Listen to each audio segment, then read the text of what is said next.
about now. Indeed. All right, carry on. Thank you. Great. Welcome everyone to the monthly Mode Shift Omaha meeting. It's great to have everybody here, and we're really excited to have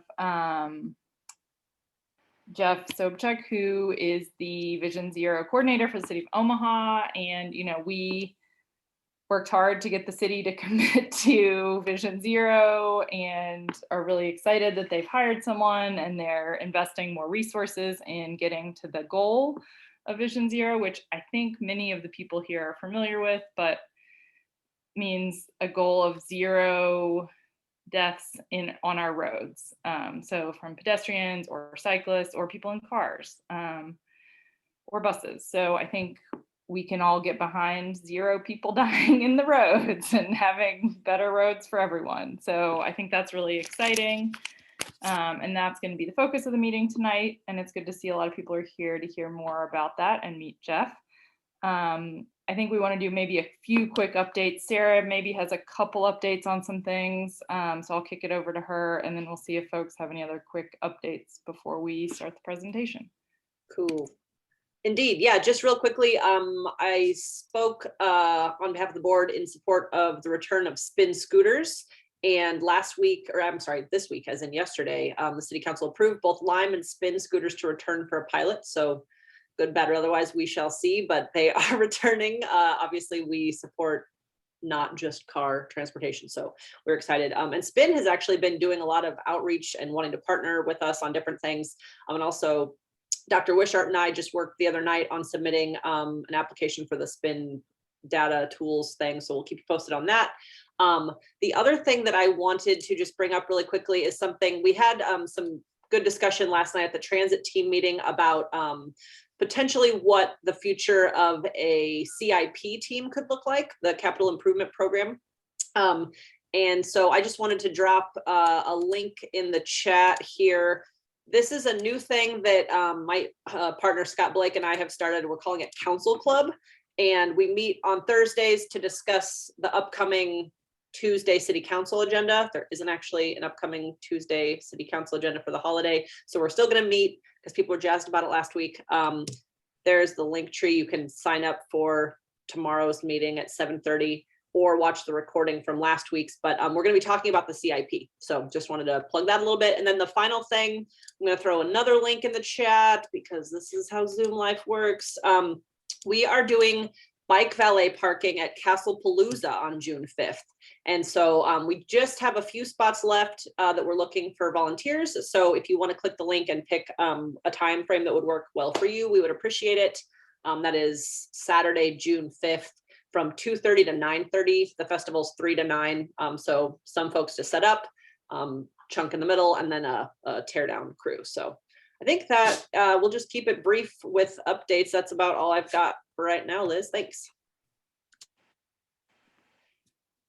Cool. Thanks, Sarah. Any other quick updates from folks? I know, Cindy, you've been doing a lot of Blue Bucket project cleanup stuff, so I guess people can reach out to you if they're interested in that. Anybody else? We can also do some updates at the end or questions. Gonna pop the link to become a member if you're not a Mode Shift member. This is a membership meeting, which is of course open to everyone, and we're glad you're all here, but hypothetically you could become a card carrying member. So click that link and do that thing if you feel so inclined. Great, thanks, Sarah.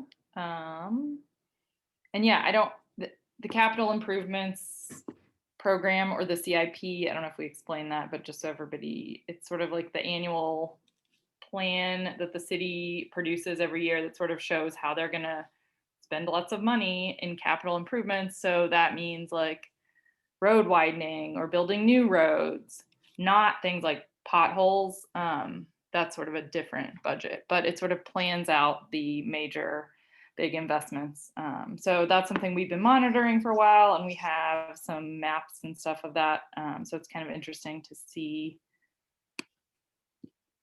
where we're what projects we're doing and whatnot. So I think there's a lot of opportunity there too for us to impact that and shift some resources to multimodal transportation. But you can let Sarah and I know if you want to get more involved in that specific project or learn more about that, and I might pop a link or two in the chat for more if people want to dig in. But we will go ahead and kick it over to our speaker, who we're really excited to have as the Vision Zero coordinator. I think that's correct for the city of Omaha. But Jeff, I'll let you introduce yourself and take it away. And I think we're hoping for a semi-short presentation, so hopefully there'll be a lot of time for questions from everybody here. Great. Thanks, Liz, and thanks everybody for having me. I appreciate this opportunity to speak with MoShift. Heard a lot of great things about you guys. I think you do a lot of great work, and I get behind pretty much everything that you stand for, which is great. So I'll just kind of go over a little of my background. I don't exactly have a presentation to share. I can just talk about my what I've been doing the last 5-10 years in Chicago and what brought me here. Last 10 years I've been in Chicago. I'm 4 to 5 years of those I've been professionally working for the city of Chicago, doing a lot of various things in an aldermanic office, working with a lot of transportation related planning, because I've got a master's degree from University of Illinois Chicago in urban planning with an emphasis in spatial planning.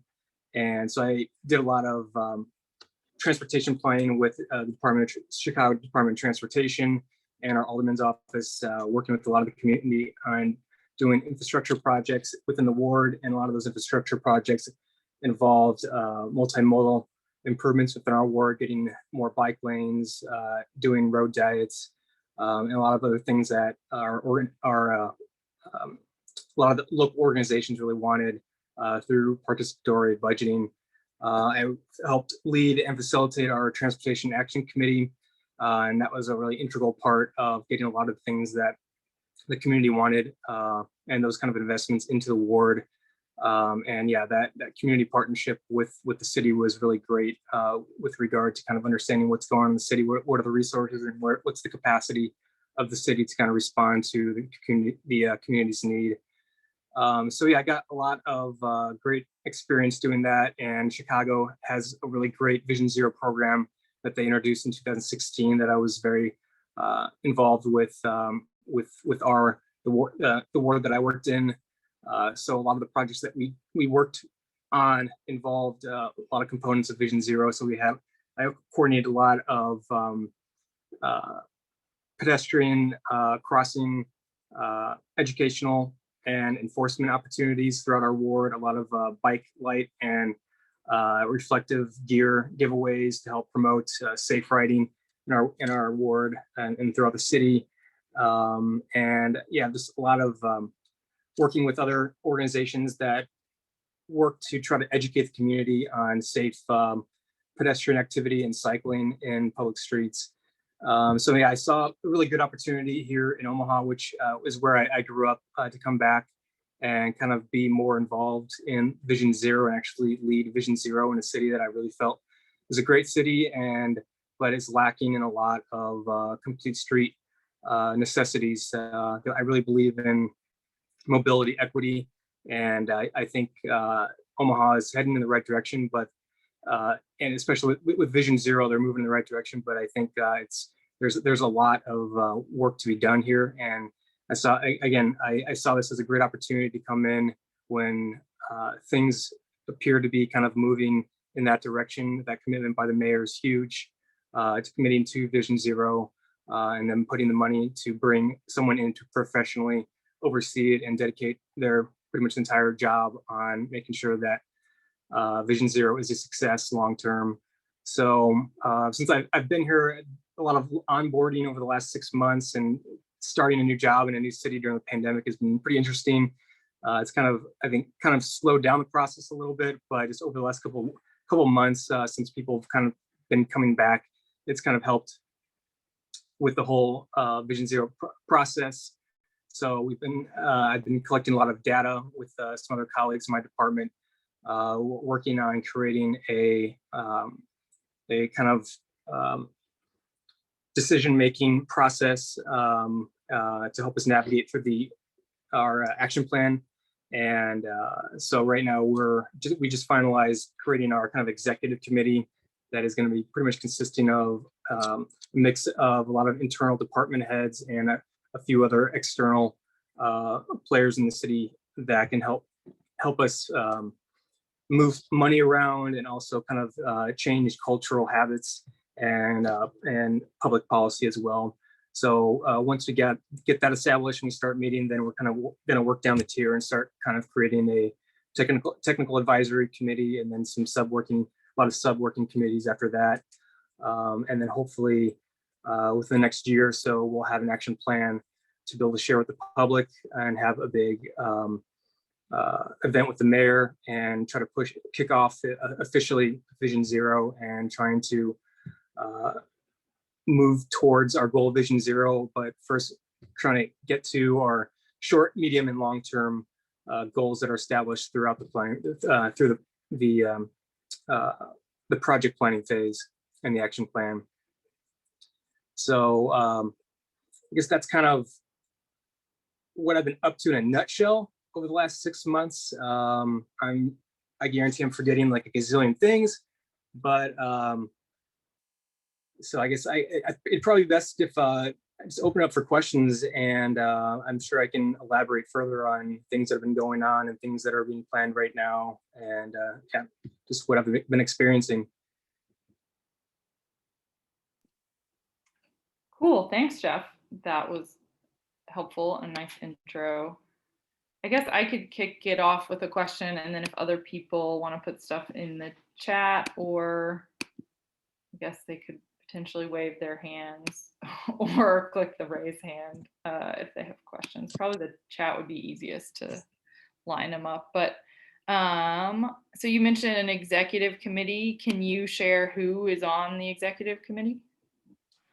It's mainly, like I said, it's department heads. So we've got the police, fire department, public works, traffic department, planning.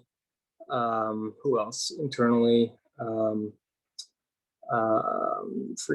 mayor's office is going to play a huge part because I've been doing a lot of research in just Vision Zero and successful implementation for a good program. And without that legitimate commitment by the mayor's office and them spearheading a lot of the meetings and being involved in most of the meetings, it kind of it creates a lot more buy-in from other departments that if the mayor's involved in all of these higher level commitment, these committee meetings, then departments and the department heads see that and they know like this is legit. We need to take this and really run with this because this is what the mayor wants, and that's the best way to really change the process and change the culture is when from way up high there's that like I said, that general commitment to work towards the culture shift that Vision Zero brings. Okay, and then are there other non-City of Omaha people? Oh yeah, I'm sorry. MAPA will be involved. I'm sorry, I'm blanking on the name of Wellbeing Partners, I think. And there's one other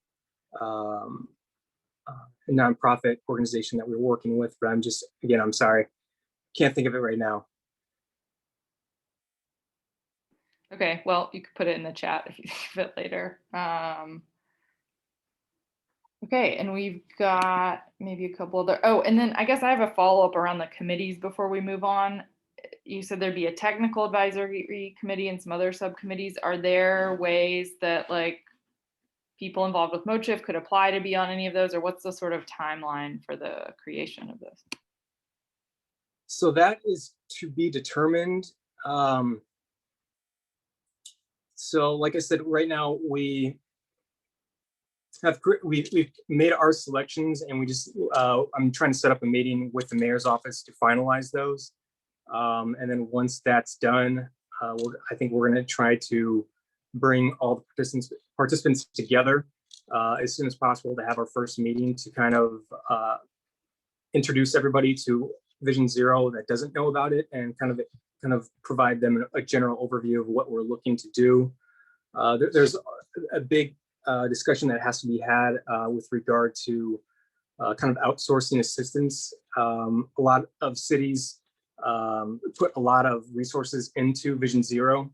And the City of Omaha has already done, like I said, a good job with bringing in someone, a dedicated employee for the position. But in the action planning process, a lot of cities spend some money for external assistance. So they kind of outsource a lot of the research and data collection, and bring in extra bodies to help with public engagement and get extra outreach, as well as creating publications and putting together the actual planning document. So it's discussing with them how that's going to operate and how that's going to function, and with our committees and how that's going to operate.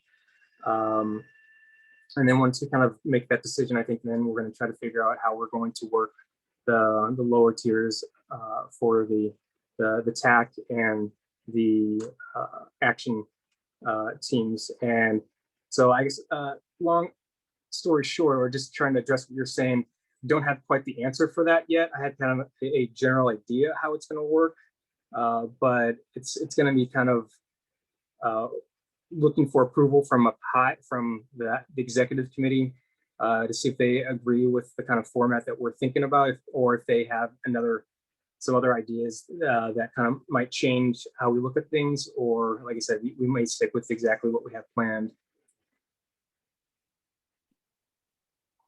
Okay, cool. Wow. But yeah, there is potential for mode shift potentially be a part in some capacity. I don't know what that is. I mean, I definitely see an opportunity for reviewing the action plan before it becomes final, to help review it and critique it and make suggestions. I think that's something that we're definitely going to need a lot of assistance with, getting a lot of different perspectives and those inputs provided to us to help us refine our scope and our goals. And I think with a lot of cities that are new to Vision Zero, that are kind of new to this kind of cultural shift, I think it's easy for them to kind of potentially have goals, conservative goals, and maybe hard to kind of push the envelope.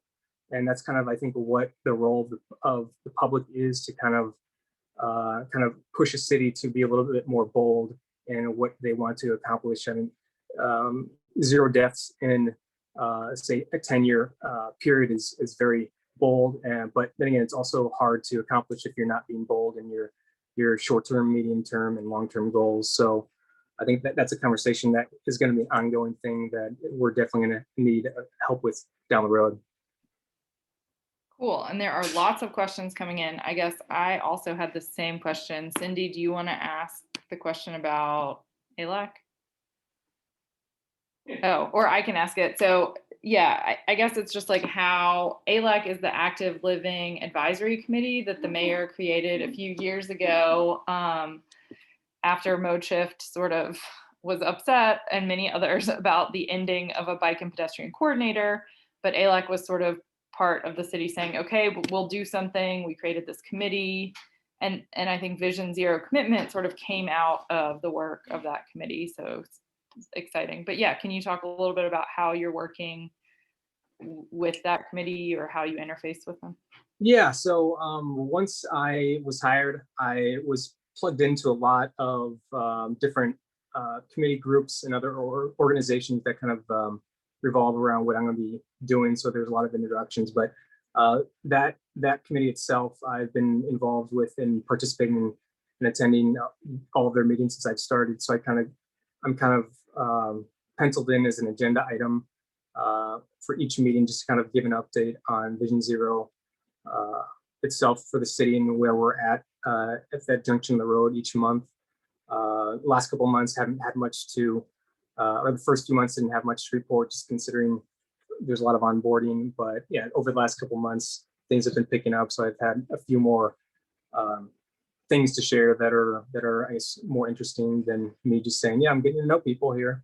So yeah, so it's been a lot of just kind of having some dialogue with them, giving them updates, and sometimes looking for feedback from them with things that are going on internally. And kind of they also kind of gave their input on suggestions for how we should kind of develop a hierarchy for decision making.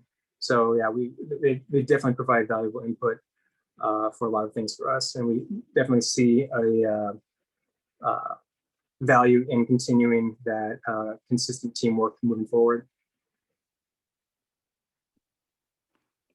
Cool. And then I think there's been a couple sort of questions relating to, how's the public gonna be updated, or like what are the opportunities for public involvement or engagement, or just like being on a listserv and getting updates, or how can people stay up to date and be involved? Sure. Great question. That's another thing that I've been wrestling around with my head, because that's public participation is so crucial to the planning process. And I know, especially people that really want to be involved, I'm still trying to figure out how we're going to operate internally, and then also trying to bring in that external assistance for people that do want to help. I know we're going to be holding a lot of public meetings to get as much outreach as possible throughout the city, having these public events. And me personally, I would like to have technology be a big tie-in to this. I envision us operating with our Vision Zero websites that allows the public to interface with the city, and possibly have an interactive web map that you can kind of plug and pin areas of concern, and potentially just comment on things that you see as an issue that should be addressed.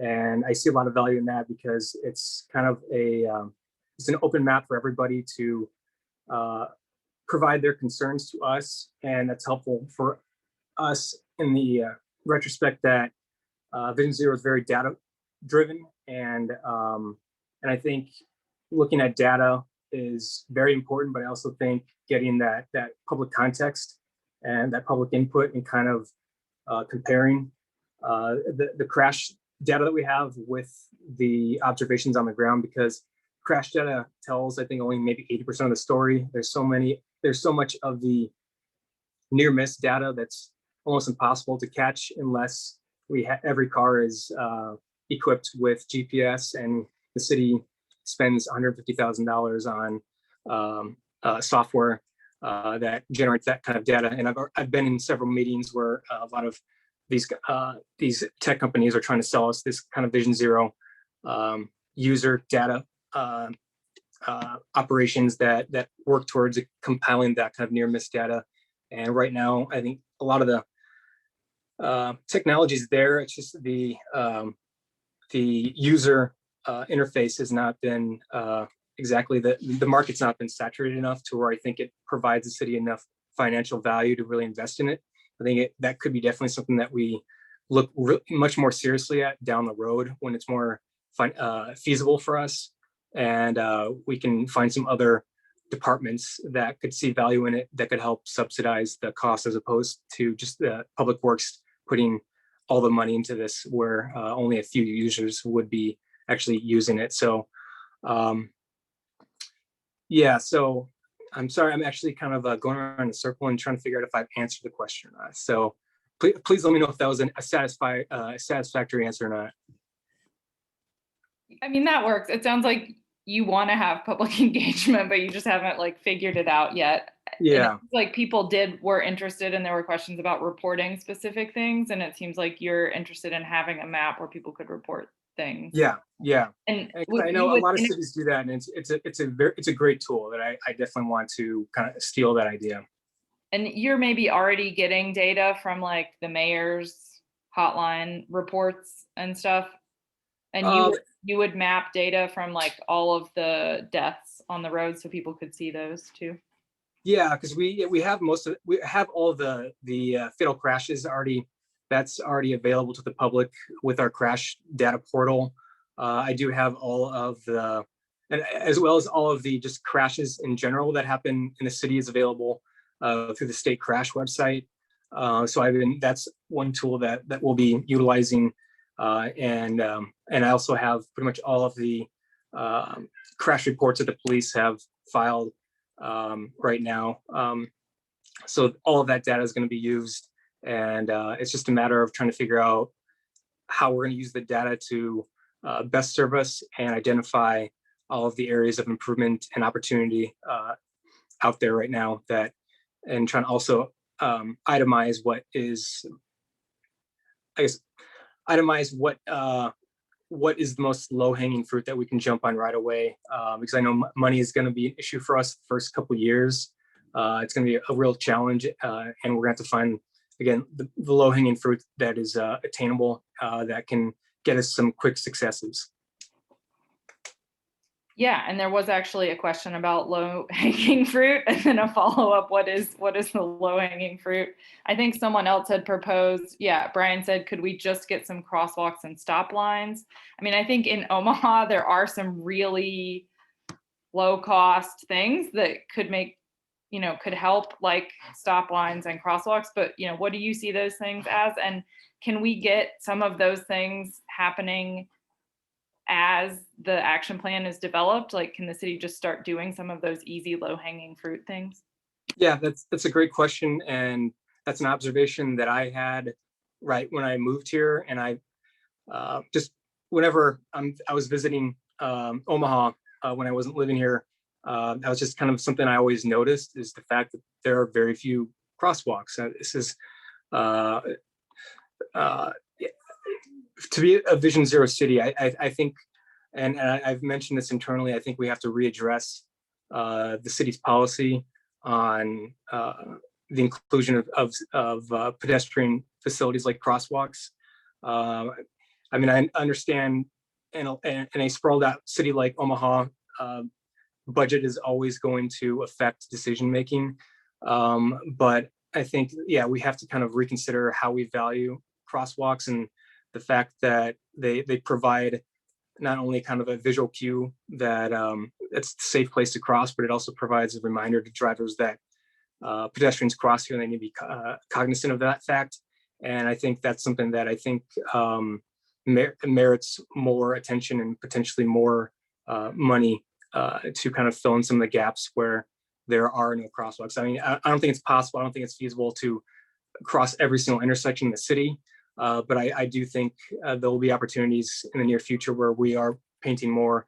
Right now, we are going through our capital improvement projects for next year for a lot of resurfacing. So one of the jobs, I'm pretty much involved with a lot of the development meetings. Anything, yeah, that involves the public way or reconfiguring it, I'm involved with those right now.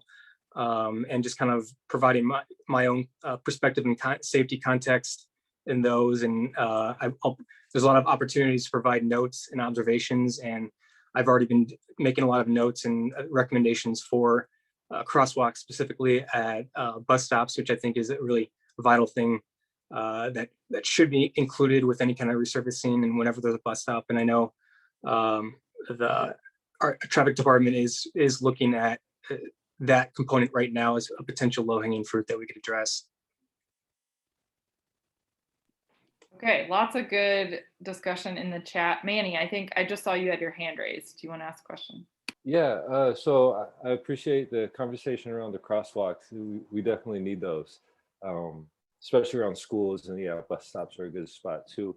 My question is kind of around safety, and this whole thing's about safety, I guess, but specifically my question is about speeding, or like traffic speeds. I know there's also a struggle, in the city when we talk about traffic safety and speeding. Often the solution is like enforcement. So it's like, well, we'll just set up a speed trap, give a few people a ticket, and then leave. And then next week everything's back to the same, but a few people have a ticket. So I guess, like, what are your thoughts on, lowering traffic speeds in specific areas of the city, especially like neighborhoods? And then, how would you incorporate design into the decision making as opposed to enforcement? Yeah, and I'm glad you mentioned design, because that is a crucial factor in compliance. I mean, if we just blanketly changed speed limits throughout the city and said the speed limit on all residential streets is going to go from 25 to 20, and all other streets, all main streets are going to be 30. Compliance is going to be all over the place, depending on how the roads are designed.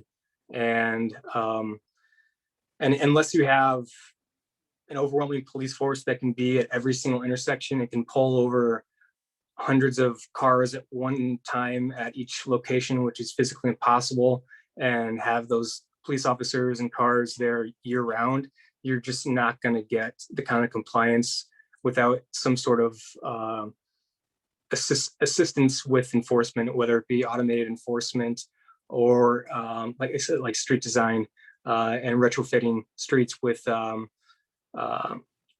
whether it be paint or flexible posts or bollards to kind of redirect how cars operate on the street public way and kind of create a traffic calming effect. So there's going to be a lot of opportunities for those down the road. Again, this is going to be a long-term process. I mean, speed is the number one factor in pretty much every single death that is attributed to any traffic fatality. And I mean, I'm sure you've all heard the studies on just general speed and your likelihood of surviving a crash depending on the speed of the vehicle. So yeah, getting cars to a safer speed is vital, and it's going to be a very difficult challenge to find the money and have the time and have the resources to create safer streets for all users.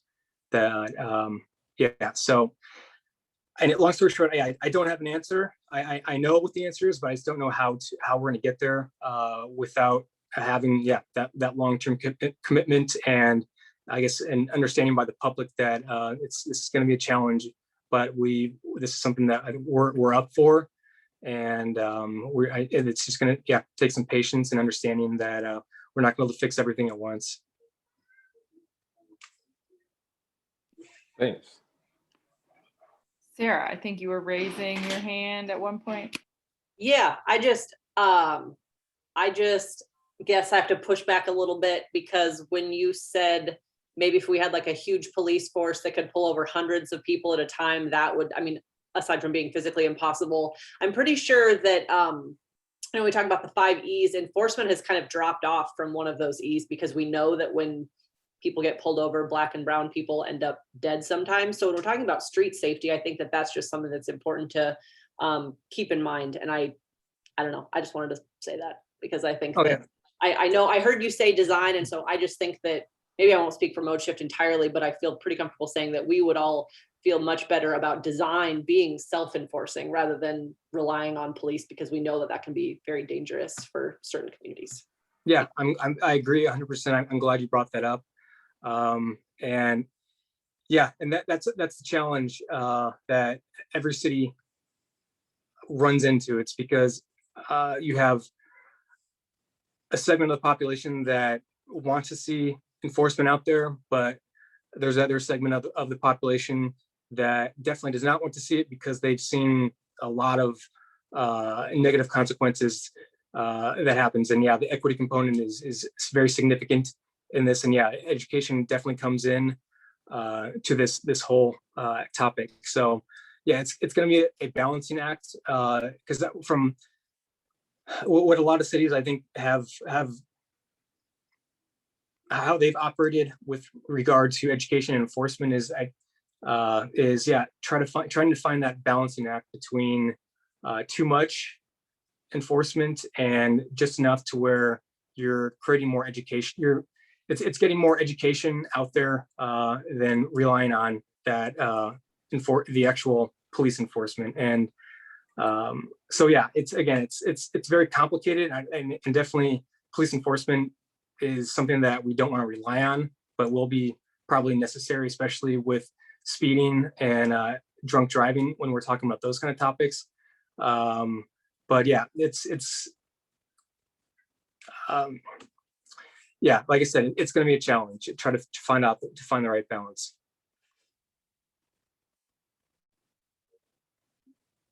Thank you. Sorry to put you on the spot like that, but I'm No, bad no, at not no, that saying was a great things. I question. I'm think glad you them, brought that up.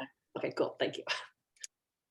Yeah, no, that's good, Sarah. I feel like we have continually tried to bring that up and shift focus towards design, which just helps everyone go slower and probably saves us money in lots of money in the long run, and is just better, ends up with a better street and a safer street for everyone. And I guess I just wanted to say another thing. I mean, with the equity and trying to steer away from using police, I think a challenge that we're going to have is, I mean, if we're being realistic, I think we're going to have a conversation about automated enforcement, and but that's going to be the biggest problem moving forward, is because there's going to have to be state legislation that approves it, and then the city's going to have to adopt that. And I think that's really it has a proven track record of slowing people down and saving lives. And I think that's something that down the road is going to have to be talked about and addressed. And if the mayor and elected officials in the city and the state have the appetite to really pursue that, it's going to be interesting to see how things progress. So we should have lots of advocates to work against if they want to just enforce everything, is what you're saying. Yeah, I guess that's one way of saying it. Yeah. All right, there's a lot of questions. There's some about the Public Works Department and this position being based in the Public Works Department. I know that ModeShift has struggled a lot with the Public Works Department, sort of being a barrier to improvements that we wanted to see in the city. So, I think we're interested in, Sarah's question specifically was, how do you feel about being positioned in Public Works, not in the planning department? And then there was another question about how closely do you work with the city traffic engineer, and how are they involved in this? Yeah, another great question. So when I interviewed for this job, they kind of explained to me the layout. So I work actually in the traffic department. So everyone in the office that I work in, they're all the traffic engineers. So I'm the only planner in our office, and that was intentional. I guess from my understanding, from what I was told, is when they were looking to hire this position, they're floating ideas of what kind of background the person should have. Should they have more of a nonprofit kind of public outreach type of background, or more of an advocacy background, or planning background, or engineering background? And through a lot of internal dialogue and discussions with different departments in there, they came up that it made the most sense to have someone with a planning background that can give a more micro and macro view on how roads affect community, and how it affects safety and commerce, and just overall social equity in the city. And when they kind of explained that to me, I kind of had a smile on my face, because I thought that was very, very intentional. I appreciated the intentional thought that they put into this position. They weighed all the pros and cons of what kind of background works the best. I mean, I know as a planner, I had some deficiencies compared to what other professions that they were looking to have, but I know I can work my way around that. But I also, I think to me, it's beneficial to work with the engineers, because they're giving me a whole different context that as a planner, I'm not looking at. I'm always looking at the road as far as the spatial demographics and how different parts of the road and the public way operate together and function for the public, where they're looking at how the road functions as getting vehicles from point A to point B. So I'm bringing in the perspective of safety, obviously, first, but I'm also I can also like kind of add in other contextual things beyond safety. Like, well, if we do this, we put in bike facilities here, and next to this business, we're going to be able to attract more users to the community over here. We're going to attract more cyclists. You're going to increase tax revenue, and this becomes a win-win for the city if we do this. If you look at a planning perspective as opposed to just an engineering perspective, where it becomes a little more black and white. So I think they see that value in bringing kind of that planning perspective into their own office environment. And also, and it was kind of insinuated like they want to be challenged, and they kind of insinuated that like they'll be challenging my perspective on how things operate, and it's going to be a great learning opportunity for the both of us. And again, I thought that was a genuine answer to kind of some of the questions that I asked about the position, and I think it's going to be I think a good working relationship between just kind of, again, my background and their professional backgrounds. Cool, thanks. Well, we've got sort of a follow-up. You were talking about the value of adding bike parking, but people have noted that recently, I think maybe you're familiar with this, but the city actually removed bike parking on street in Benson, which was the first on-street bike parking in the state of Nebraska, and then was the only in Omaha. And now the city has a ban on on-street bike parking. So is that something that is on your agenda to potentially undo? I mean, there's my personal agenda, and then there's the agenda that I think should be focusing on Vision Zero. So I don't want to go to my personal agenda, but I do think that is one conversation in a broader conversation with regard to just equity in transportation. I mean, if we're building the facilities to put bikes on the road, there needs to be places to lock your bike. I mean, I'm a cyclist. I living in Chicago. Up until the last 2 years that I lived there, I never had a car. I biked everywhere. I've got 2 kids, and I take my kids on my bike everywhere. And in Chicago, there's countless opportunities to safely lock your bike somewhere and not worry about it getting stolen, although they still would end up getting stolen because there's very creative ways to. Anyway, but yeah, I think there will be conversations down the road. Yeah, that I think we're gonna have that. So I think has to be addressed down the road, and I think there'll be probably compromises. What that looks like, I don't know. Yeah, well, the good news is that if your bike is locked in Omaha, probably won't get stolen. It might get stolen by the Public Works Department while it's locked to the bike corral when they're removing it. But other than that, yeah, relatively low theft. Well, now I feel much better about biking to work now and leaving it outside. Yeah, and then there were a bunch of people are really excited about a question around Farnham Street. I guess you're familiar with Farnham Street, that sort of runs from downtown out west through Blackstone and Dundee, Memorial Park. So yeah, Derek pointed out that I think the Public Works Department has said that Farnham could not be two-way all day because it would slow down Dodge Street. So yeah, I think we're really, there's a lot of interest from, I think, people in Mochift and in the neighborhood association here to really just make Farnham two-way all the time. And I think a lot of people, that design for a street is, not familiar to a lot of people, and it's kind of seems very unsafe. Mm-hmm. Yeah, I'm familiar with it. Yeah, I'm involved with the study of that. I was actually the one responsible for reviewing all the crash data and providing that to the contractor that is doing the actual study and plan design for that. And we're actually meeting, I think, tomorrow or Friday to review some of their preliminary concepts for the road if it were to be converted back to two ways. But yeah, I can't answer if it's going to happen or not. I do know that it is being thoroughly investigated with the intention of making this as safe as this corridor as safe as possible.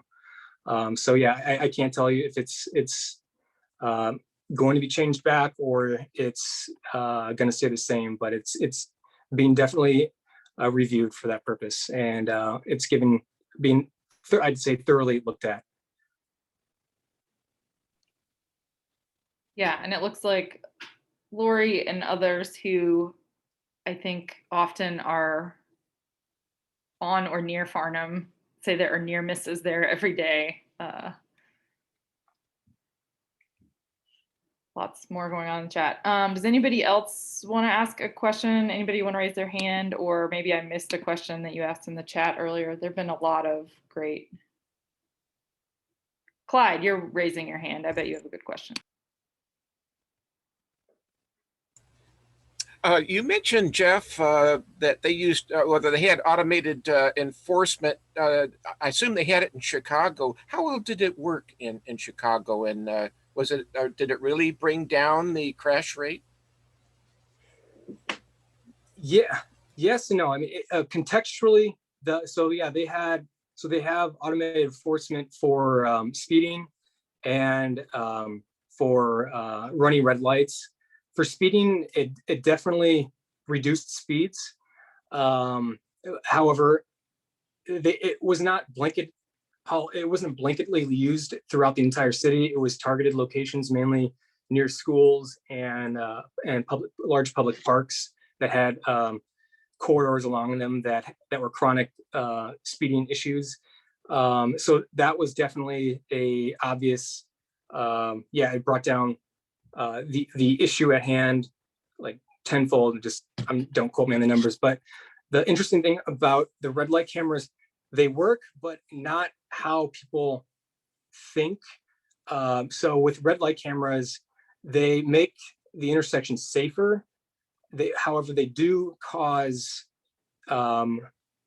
more rear ending because of people being conscious of the fact that you have to stop, otherwise you're gonna get ticketed. So, I mean, with regard to a crash that's going to happen on the intersection, I think it comes down to, does the city and the public value a fatal crash, or do you value a fender bender?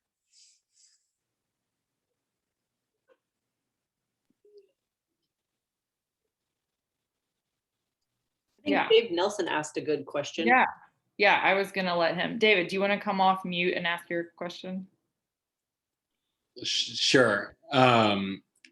Hi, Jeff. Thanks for talking. I just want to, it's always struck me as kind of a principal issue is the lack of internal, like in-house capacity for making changes without having to go through a full-on planning process, just have the expertise on hand that when we see an issue like this, there are A, B, and C options to address it typically, and having a protocol for just choosing the proper one and moving forward. Do you think that, has your sense going through this process so far been that either that I see people internally that have this like desire to make that the case and have the technical skills to do this, or that there's the desire from the higher ups to hire and build that internal capacity? Or do you think that the way that this is probably going to roll forward is a lot of reliance on outside consultants for like final design, or, you know, for getting different design philosophies integrated? So, I don't know if I could answer that because there's so much up in the air right now.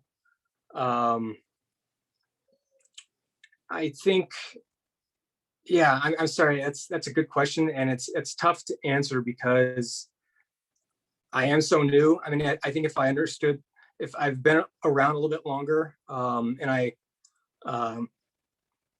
had a much more experienced knowledge of how things operate with regard to, especially considering I've never been here during the summer when construction's going on. I'm not privy to how a kind of a quick turnaround on kind of that kind of decision making works. And yeah, capacity, that's another budget type of a question. That's gonna, I think, revolve around the action planning process and looking at ways to increase capacity or possibly move capacity around to get to the goals that we're looking for. I'm sorry, I don't think I've answered your question, but yeah, that's just kind of hard for me to say in the place that I'm at right now.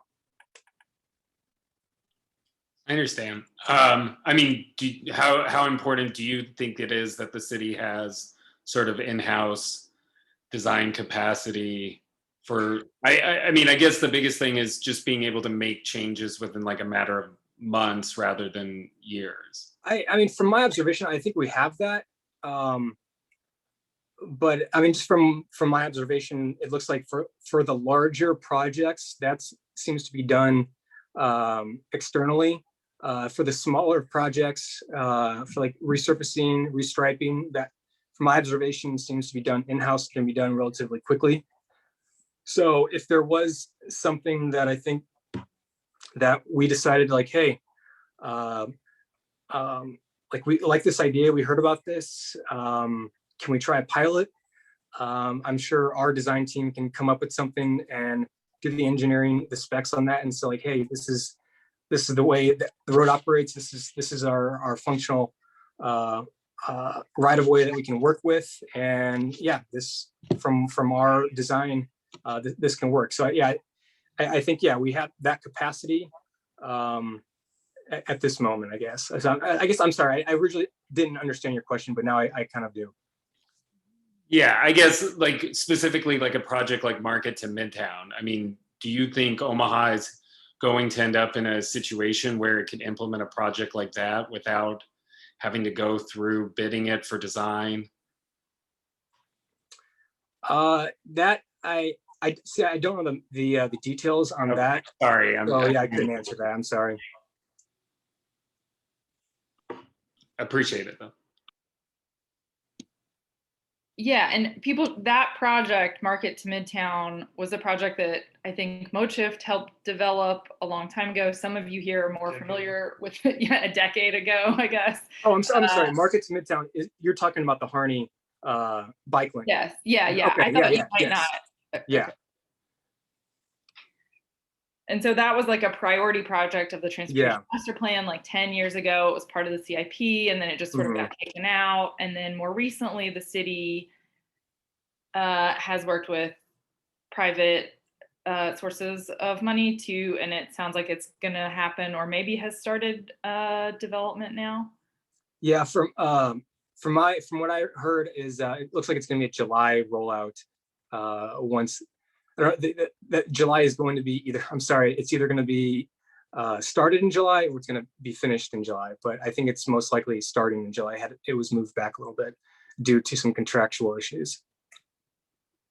But yeah, I guess David's question was like, is a project like that something that the city has like design capacity to do? Yeah, I believe so.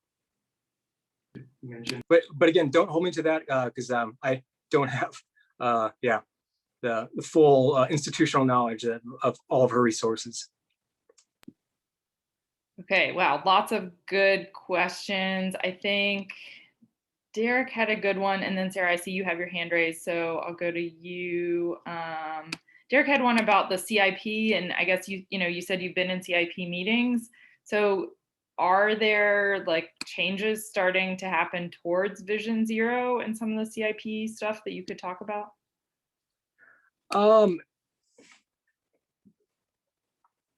I would say it's more so kind of looking at things that are looking at a lot of road expansions or road improvements with more of a Vision Zero context, as opposed to this is a Vision Zero project. I mean, you can say a lot of the stuff if it's anything that's tied to safety, you can easily say that's a Vision Zero project because I mean, yeah, I think if you're widening a road to increase capacity, where there are a lot of crashes due to the fact that it's not meeting the demand, and you're including new sidewalks that were not there. You're providing refuge islands that were not there. you're providing multimodal opportunities. You're definitely meeting your Vision Zero goals. So I know a lot of projects that they're looking at in West Omaha are providing more of the pedestrian amenities that have been lacking over the last decades. But again, CIP funding is the issue. The meetings that I've been in on the projects that I've reviewed, they were things that they weren't sure were going to be approved in the CIP funding. And they're most likely going to be kicked back a year or so, or whenever that money is available.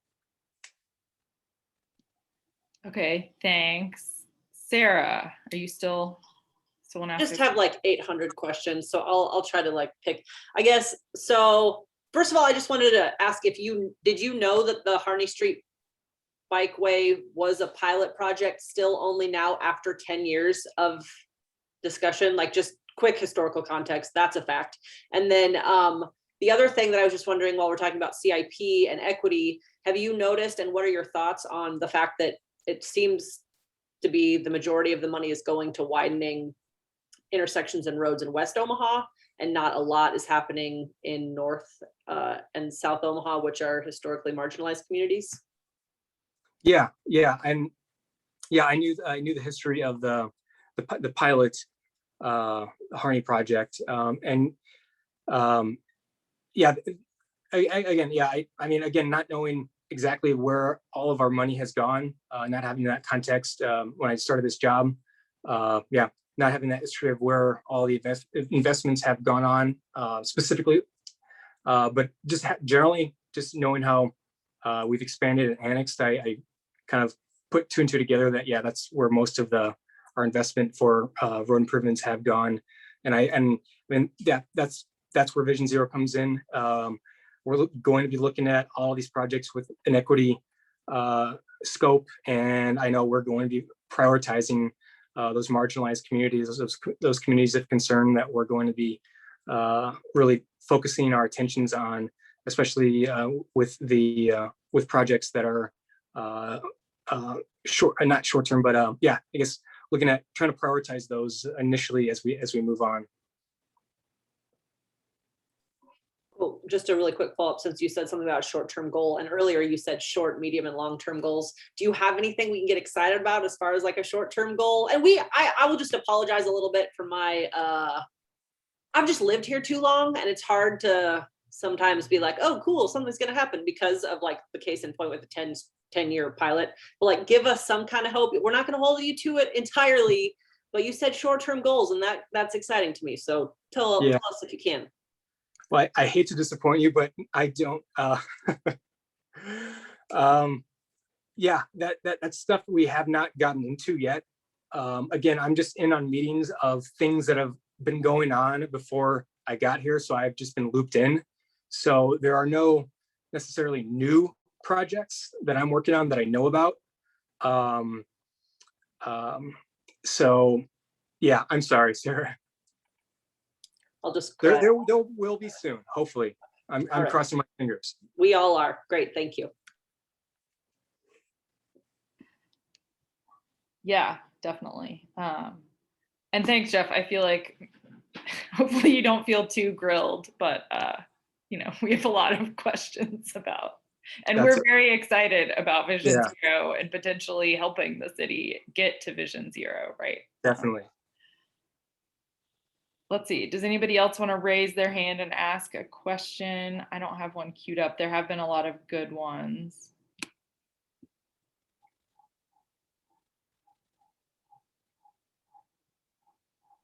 While you're looking for another question, can I ask a quick one about sidewalks? This is something that seems like it could be an easy, short-ish, medium-ish term goal, is defining sidewalks as part of the transportation network. Because right now they're not. And that seems like it could shift some of the ways we prioritize things if we actually took sidewalks more seriously. Do you think that that's something that I don't know if that's within the scope of Vision Zero. It seems reasonable, but do you have any thoughts on that? I think what you said makes a lot of sense. I think elevating the city's view on sidewalks and their value in our transportation infrastructure, I think is something that definitely needs to be addressed. And so again, like that's just my perspective and how I would like to see the conversation move toward. So that's really all I can share with you. But I would be shocked if that's not a conversation that is had.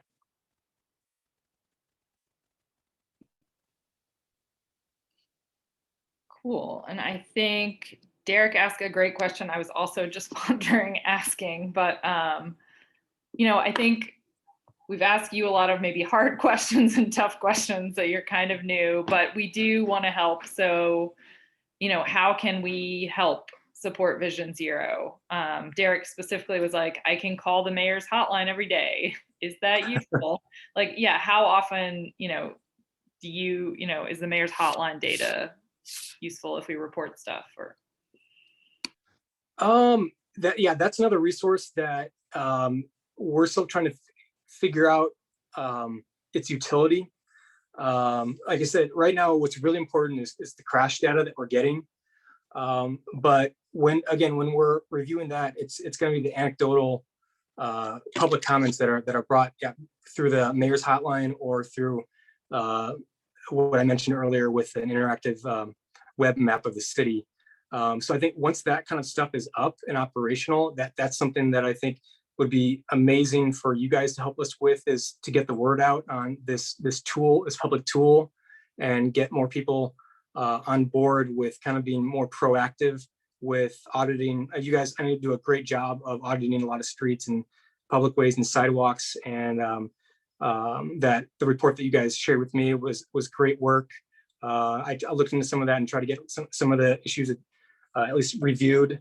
I know some, but I think that's an opportunity where you guys could be a great resource for us, myself, and the Vision Zero goals. And just another thing that is really important that I think you guys would be awesome at is just Vision Zero is going to be one of those things that a lot of people have never heard of. And when they do hear about it, they think it's ridiculous and unrealistic, and which is a completely not fine, but an understandable opinion. When I first heard it in Chicago, I'm like, that's the most unrealistic thing ever. And then the more I read about it, I'm like, yeah, why do I just accept fatalities on a road? Why do I accept the fact that some pedestrians are getting hit, even though like I'm a pedestrian every single time I walk to my car, walk to my bike, or get on the train or the bus, and then I'm a pedestrian when I get off. And it's kind of creating, the intention, I think, is to create more community awareness, more city awareness of the role that we all take in being active participants in society, getting that awareness that we're all users of the public way. We all should be using it responsibly. And I think the more people that are aware of Vision Zero and what it stands for and what it's asking the policymakers, what it's asking our educational institutions for, our lawmakers, local and statewide. It's just, getting more people to know about Vision Zero, what it stands for, and getting the message out that I think will help the cause.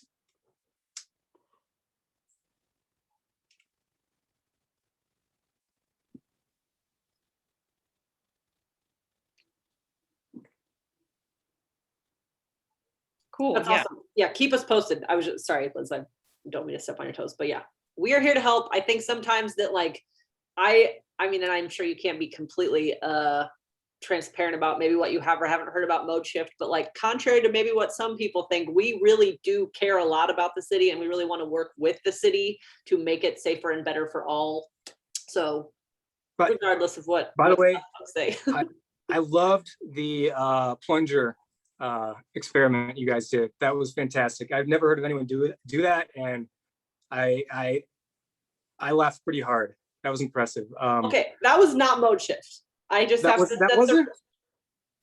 Technically, that was not officially.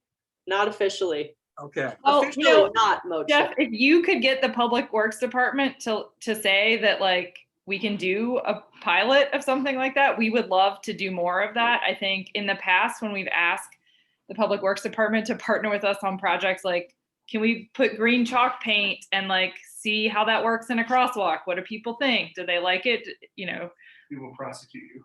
they basically said, you can't do that. We will never have money for green paint ever. And so you can't even do a pilot ever. So we would love to have Public Works with us, and like we could raise the money and do, you know, Yeah. get hay bales or plungers or whatever. So we would love to do more of that if the city would be willing to. Yeah, and I would too. I mean, that was something that was done in Chicago, and it just took a lot of time. The city of Chicago didn't have the money, and if they had a private donor that was going to donate the paint or the resources to buy the paint, and as well as the labor, the city generally would allow it. But yeah, I know there's a lot of reluctance with Omaha on that, and I understand their perspective, but yeah, I hope that changes in the future, and I think with Vision provides us a new platform to have these conversations moving forward to kind of change policy towards these kind of pilot projects. Because the fact that money is going to be an issue, I think pilot projects are going to be the only way we can get these short-term goals accomplished.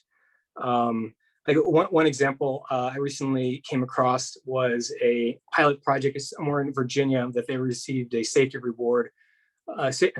award for a pilot mini roundabout on a street that was seeing a lot of crashes. And what they ended up making, they just went to the hardware store, they bought a lot of lumber, and they installed, and they built a lumber, it was actually composite wood, mini roundabout. So it was only like 2 inches off the ground, so it could be easily mounted by emergency vehicles. But if I remember the intersection, I would suggest that you guys all check it out, because it's the engineering behind it and just the simplicity of it is amazing. And if we could do something like that in Omaha, I think that is something that we should definitely be proud of and kind of aim to kind of replicate. And if we're open to do things like that, I think it's the book to other possibilities. Cool. I think we're definitely excited about more pilot projects. So hopefully there will be progress there. Any other burning questions?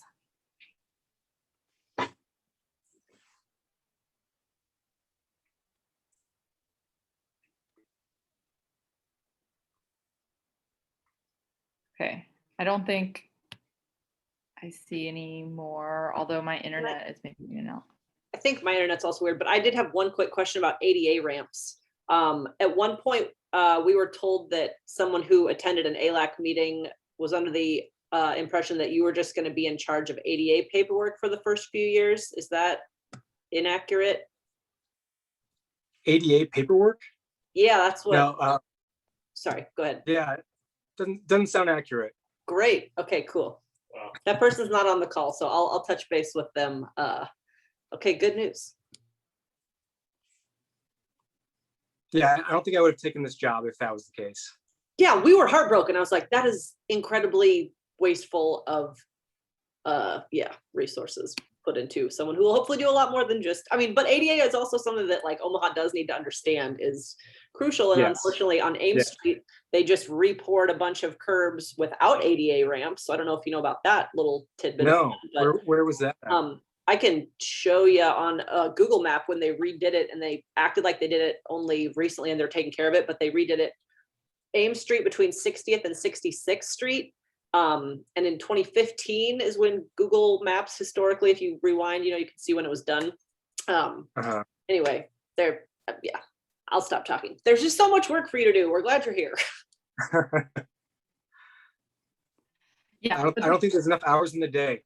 Yeah, the city is behind in ADA or the Americans with Disabilities Act compliance, and that helps make the streets and sidewalks safer and more accessible for everyone. So I think we are excited for the city to catch up and do more of that. But we're hoping that the city would do that, and hopefully that your position wouldn't be stuck doing that and could think bigger picture. Cool. Well, thanks so much, Jeff, for answering all of our many detailed questions. Glad to do it. Yeah, well, and hopefully we can stay in touch. I think, we definitely want to stay in the loop and help get the public more involved and our members more involved if there are opportunities for public comment. And there are a couple questions about that. So definitely keep us posted. I think we're excited to work together and help the city get to Vision Zero. Awesome. Well, thanks again for this opportunity. It was great talking with you guys and answering your questions. I hope I didn't blabble on and not make any sense and provided some sort of answers for you guys. Love to do this again sometime. Great, thanks. Yeah, we'll have to get an update, and we can maybe help with the action plan. So keep us posted. Sarah, do you have other announcements about upcoming events and whatnot? I'll try to reshare the Castle Palooza. Yeah, not too much else. That is the next thing on our radar that we're actually looking for volunteers for. So I put the sign up genius in the chat, June 5th. And then the next missing middle housing meeting is on the 1st. And then, just the regular slate of events, walkability, bike team, transit team, all of it. So we're also going to be doing bike parking, not only at Castle Palooza, but at Omaha as well as the College World Series. And also, I feel like there's another one I'm forgetting, but a lot of them. So be on the lookout. We'll put it in the newsletter with more volunteer opportunities. But become a member, or at least sign up to receive our newsletter so you know what's going on, or check on our website on the right. There's always the Google Calendar that shows what we're up to. So keep in touch and get involved.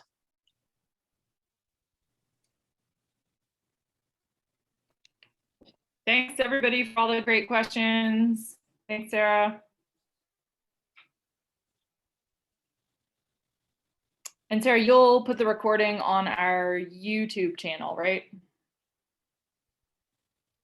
And we'll share it with everybody who registered if they want to share it with folks. Yep, we'll put it on Facebook and everything and share it all around, probably a link and an email as well. So thanks again for being here, Jeff. Sorry we hopefully didn't put you through too much hell, but we will. No, I've been through a lot of bad public meetings. This was a great experience. Okay, cool. We'll hope to talk to you again soon. Thank you. Bye, everybody. Have a good night. All right, thank you. Have a good night. Bye. Thanks. Bye.